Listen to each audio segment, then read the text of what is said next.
அண்ணே, நீங்கள் வேற உண்மையாக உழைச்சவங்களுக்கே அர்த்தம் இல்லை. என் வயசுக்கு செய்யக்கூடாத விஷயத்தை கூட செஞ்சு என் குலதெய்வத்தை நிலநாட்டி என் கோவிலை நினச்சி என் பொழப்பு தளப்பை விட்டுட்டு முழு மனசோடு உழைச்சேன். ஆனால் இன்றைக்கி நான் முழு நயவஞ்சகத்தால் ஒதுக்கப்பட்டு இன்றைக்கி நான் கெட்டது செய்கிறேன் அப்படின்னு என்னைய கோவிலுக்குள்ளே விடலை. நீதி எப்பயோ செத்து போச்சுனே. தர்மம் தலை கவுந்துருச்சு.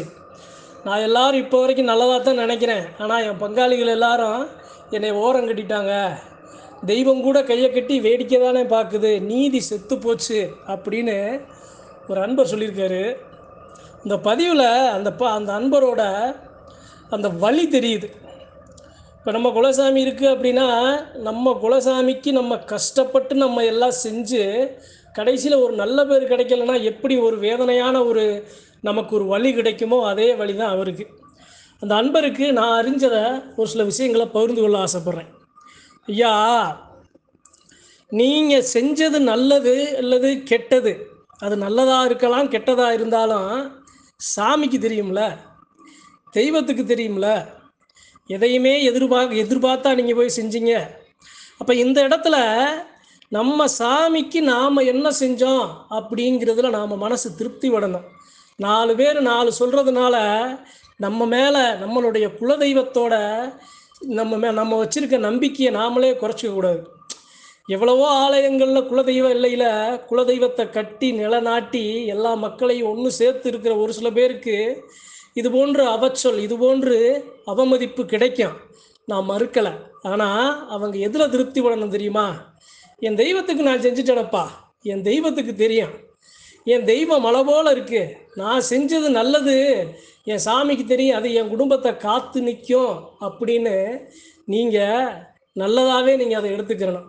சரிங்க, இதுக்கு வர காரணம் என்ன தெரியுமா? இப்போ நான் இருக்கேன் அப்படின்னா என் கோவிலில் நான் நின்று எல்லாத்தையும் நான் சரி பண்ணுறேன் அப்படின்னா, சரி பண்ணி என்னுடைய உழைப்பை போட்டு என்னுடைய பணத்தை போட்டு கடனை வாங்கி கூட குலதெய்வ எல்லையில் யாரும் சரி பண்ண முடியாத நான் சரி பண்ணுறேன் அப்படின்னா அந்த இடத்துல ஒரு எதிர்ப்பு வருதுன்னா அது என்ன காரணமாக இருக்கும்? ஒன்று, கோவில் இவங்க பக்கம் போயிடும், கோவில் இவங்க முழுசாக எடுத்துக்கிடுவாங்க, நமக்கு உரிமை இல்லாமல் போயிடும், நாம் ஒதுக்கப்படுவோங்கிற ஒரு புரியாமல் ஒரு அச்சப்பட்டு தெரியாமல் செய்கிறது தான் அது.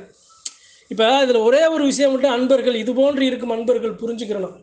அதாவதுங்க, சாமிக்கு செய்கிறத கணக்கு போட்டு செய்யக்கூடாதும்பாங்க. ஆற்றுல போட்டாலும் அளந்து போடும்பாங்க. ஆனால் குலதெய்வத்துக்கு அப்படி அளந்து போடணுங்கிற அவசியமே இல்லை. நாம் ஒரு குண்டூசி அளவு கூட நம்ம சாமிக்கு நாம் நல்லது செஞ்சோம் அப்படின்னா அது நம்ம மலை போல் நம்ம காலத்துக்கு நம்ம பிள்ளை குட்டிகளை காத்து நிற்கும். அதனால் நம்ம இந்த ஊர் நம்மளை இது மாதிரி நமக்கு தப்பாக நினைக்குது, நம்மளுடைய உறவுகள் நம்மளை ஒதுக்குறாங்க அப்படின்னு யாருமே சங்கடப்படக்கூடாதுங்க. ஒரே ஒரு உண்மையான நிகழ்வு அன்பர்கள்ட்ட பகிர்ந்து கொள்ள ஆசைப்பட்றேன். ஒரு குலதெய்வ எல்லையில் எல்லா மக்களும் நல்லா தான் இருக்காங்க. ஆனால் அந்த தெய்வத்துக்கு தேவையானது, அந்த எல்லைக்கு தேவையானது எதுவுமே அந்த இடத்துல சரிவர அந்த இடத்துல நடக்கலை. காரணம், அந்த உறவுகளுக்குள்ள ஒரு சில விரிசல், நீ என்ன நான் என்ன அப்படிங்கிற மாதிரி ஒரு சில போட்டி பொறாமையில் அந்த குலதெய்வம் முன்னேற்றமே அடையலை. அப்போ என்ன பண்ணுறாங்க, ஒரு 2-3 பங்காளி 4-5 பேர் சேர்ந்து நாம் இது எல்லாத்தையும் சரி பண்ணணும் அப்படின்னு அந்த 4-5 பேர் நின்று எல்லாத்தையும் சரி பண்ணுறாங்க. அந்த 4-5 பேர் அந்த இடத்துல ஒதுக்கப்படுறாங்க. அப்போ அந்த 4-5 பேர் மனசில் என்ன நினைக்கிறாங்க தெரியுமா?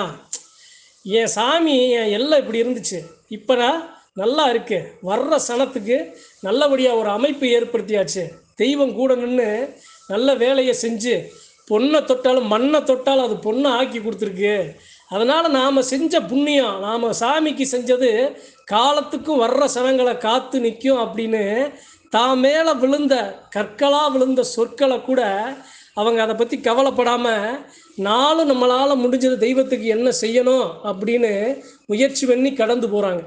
இதில் ஒரே ஒரு விஷயந்தாங்க, என் தெய்வம் யாருக்காக நான் ஓடோடி கஷ்டப்பட்டு பல வழிகளையும் வேதனைகளையும் நான் சுமந்து என் தெய்வத்தை நான் கரை சேர்த்தனும், குலதெய்வ எல்லையில் கட்டி எழுப்பி நான் கரை சேர்த்தனும், அந்த தெய்வத்தோட பார்வை எனக்கு கிடைச்சா போதும்.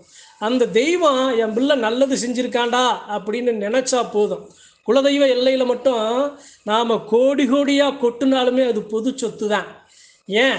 அது எல்லாத்துக்கும் பாத்தியப்பட்டது. குலதெய்வத்துக்கு ஏழை பணக்காரன் அப்படிங்கிற அந்த வேறுபாடு தெரியாது. ஆனால் ஒரே ஒரு விஷயந்தான், அன்பர்கள் யாராக இருந்தாலும் உங்கள் குலதெய்வத்துக்கு நீங்கள் அள்ளி அள்ளி இறைச்சிங்க அப்படின்னா, நாம் செஞ்சிட்டோமே அப்படின்னு நீங்கள் அந்த இடத்துல ஆணவம் கொள்ளக்கூடாது. நீங்கள் அதிகாரம் எடுத்துக்கக்கூடாது.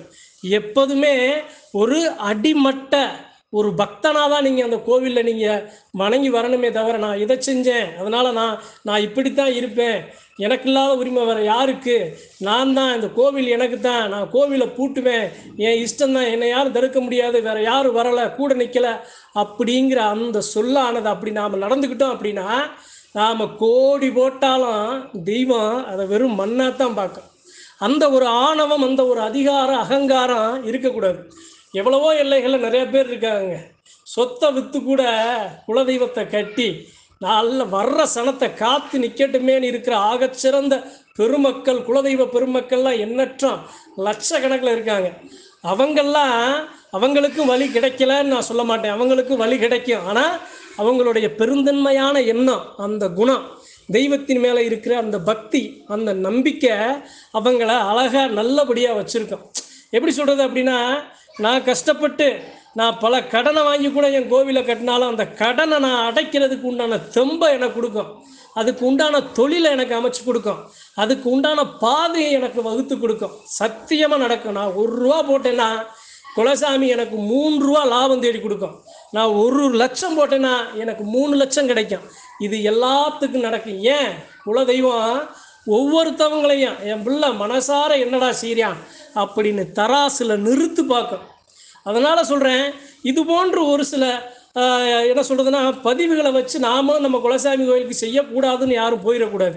இதெல்லாம் இயல்புங்க. நம்ம வீட்டில் நம்ம குடும்பத்தில் நாம் ஒரு நல்லது செஞ்சாலும் நம்ம அதை புரியாமல் நம்மளை கொஞ்சம் கஷ்டப்படுத்துறது இல்லையா? அதே மாதிரி தான். இப்போ புரியாது, ஆனால் காலப்போக்கில் புரியும். எப்பா ஒருத்தர் வந்தாரப்பா, நல்லா கட்டி கோவிலை நல்லா மக்களை ஒன்று சேர்த்தாரப்பா, சாமி நல்லா பேசிச்சுப்பா அப்படின்னு காலம் பதில் சொல்லும். நீங்கள் அது வரைக்கும் நீங்கள் பொறுமையாக இருக்கணும். யார் ஒதுக்குனா என்ன, கோவிலுக்குள்ளே விடலாடுனா என்ன, போய் வெளியே கூட ஒரு சூடத்தை பொருத்தி நல்லா கண்ணறக்க அந்த எல்லையை பார்த்து அந்த எல்லையில் இருக்க மண்ணை எடுத்து நெத்தியில் பூசிட்டு வர்றதாங்க ஆகச்சிறந்த, எப்படி சொல்கிறது அப்படின்னா, ஒரு பண்பு. அதனால் சொல்கிறேன், இது போன்று இருக்கும் அன்பர்கள் சொல்கிறேன், நீங்கள் எவ்வளவு செஞ்சாலும், நீங்கள் எவ்வளவு காயப்பட்டாலும் கஷ்டப்பட்டாலும் கவலைப்படாதீங்க. தெய்வம் உங்களை காயப்படுத்தாது, உங்கள் கூடையே இருக்கும், உங்கள் மடியில் இருக்கும், உங்களை நிழல் போல காத்து நிற்கும். அதை நீங்கள் உணருங்க. நான் செஞ்சேன் ஆனால் சாமி இன்னும் என்னை கஷ்டப்படுத்துதுன்னு நீங்கள் சொல்கிறீங்கன்னா அதில் ஒரு நியாயம் இருக்குது. ஆனால் அப்படி யாரையுமே குலதெய்வம் கஷ்டப்படுத்தாது. நீங்கள் கடை வாங்கி செஞ்சாலும் உங்களுக்கு சொந்த பந்தத்துக்குள்ளே இருக்கிற நீங்கள் கடனை வாங்கினாலும் அந்த கடனையும் சேர்த்து அடைச்சி உங்களை நலமான வாழ்க்கையில் வாழ வைக்கிறதாங்க நம்மளுடைய குலதெய்வம். அதனால் இந்த பதிவிட்ட அன்பர் கவலைப்பட வேணாம். உங்கள் சாமியோட அனுகிரகம் அருளாசி உங்கள் குடும்பத்துக்கு மட்டும் இல்லை, உங்கள் பிள்ளை தலைமுறைக்கும் கிடைக்கும். ஏன்? நீங்கள் போட்டது அந்த எல்லையில் இருக்க மனுஷன் என அழியிற வரைக்கும் அந்த தெய்வ சக்தி அங்கே காத்து நிற்கும். அந்த தெய்வ சக்திக்கு தெரியும், ஒரு காலத்தில் இந்த தலைமுறையில் என் பிள்ளை வந்தானப்பா, இது தேவையானதை சரி பண்ணானப்பா, இந்தந்த இத்தனை சனம் கூடி வந்துச்சப்பா, எல்லாத்தையும் சரி பண்ணுச்சுப்பா அப்படின்னு தெய்வம் தன்னுடைய இதயத்தில் எழுதி வைக்கும், உங்களை இதயத்துக்கு நெருக்கமாக வைக்கும். அதனால் கவலைப்பட வேணாம். உங்களால் முடிஞ்சதை நாளும் செய்யுங்க, காலத்துக்கும் செய்யுங்க. குலதெய்வ அருள் ஒன்றை மட்டுமே, அனுகிரகம் ஒன்றை மட்டுமே, வேறு எந்த ஆசை பாச பேராசை இல்லாமல், அகங்காரம் இல்லாமல், அதிகாரம் இல்லாமல், அகம்பாவம் இல்லாமல், ஆணவம் இல்லாமல் நாம் என்ன செஞ்சோங்கிறத கூட நம்ம கணக்கு போட்டு பார்க்கக்கூடாது, 4 பேர்கிட்ட சொல்லி காட்டக்கூடாது. நம்மளால் இது செய்ய முடிஞ்சே, இந்த தெம்பை ஆண்டவன் கொடுத்தானேன்னு காலத்துக்கும் குலதெய்வத்தை வணங்கி வந்தீங்க அப்படின்னா நாளும் உங்கள் சாமி உங்கள் கூடையே நிற்கிங்க. சத்தியமான உண்மை அப்படின்னு சொல்லி நன்றி, வணக்கம். மற்றும் ஒரு பதிவில் சந்திப்போம்.